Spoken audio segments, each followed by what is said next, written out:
Alors, on va peut-être ouvrir avec une glissade, à mon avis. Très bien. Hein? Parce qu'on en voit avec Glisse tout à l'heure avec son Gbizri. Il a estimé que Gbizri, c'est pas sexy. Je pense que du côté du centre-ouest, on va beaucoup se fâcher. Mais en tout cas, il y a une connexion entre Gbizri et ce dont je veux parler. Ouais. Parce que Gbizri, ça fait partie de notre patrimoine culturel. C'est cela. Et ce soir, je parle du patrimoine culturel du Mali. Ok. On y va, après ça.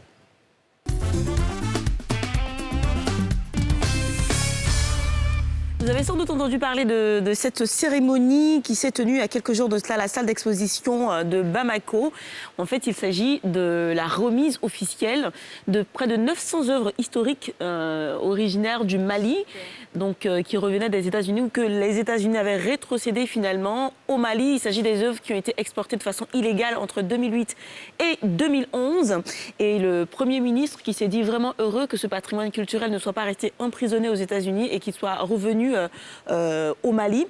Il en profite pour lancer un petit appel aussi parce qu'apparemment, il y a pas mal d'autres pays où se trouve ce genre d'œuvres-là autour du monde. S'il y en a 900 aux États-Unis, devine combien il y en a dans d'autres pays exportés de façon illégale.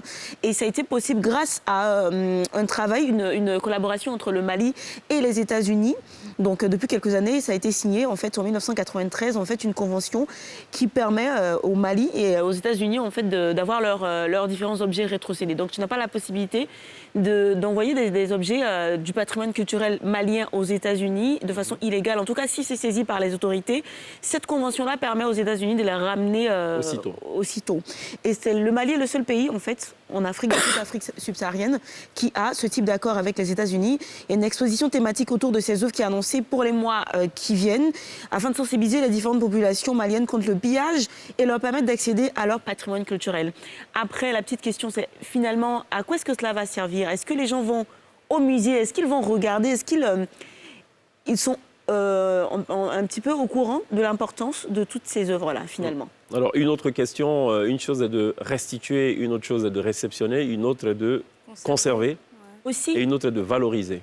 C'est de tout ça. Il faut le faire parce qu'il ne s'agit pas simplement de récupérer son dû. Oui, en fait, quand même, je me dis que si les gens arrivent à faire de la contrebande de ce genre d'objet-là, c'est peut-être parce que finalement, au fond, ils ne savent pas à quoi ça leur sert.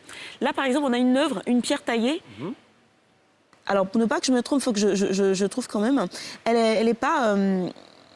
en tout cas, elle fait beaucoup d'années d'existence. Voilà, le mot m'échappe un petit peu parce que je ne vais pas me tromper. Mais en tout cas, ça fait des millénaires que cette pierre taillée-là existe dans le patrimoine malien. Et c'est dommage qu'elle soit partie. Il est fier de la porter comme ça parce que c'est quand même quelque chose d'assez significatif. Si ça se trouve, peut-être à l'époque aussi, c'est peut-être un malfrat qui l'a vendu à vil prix.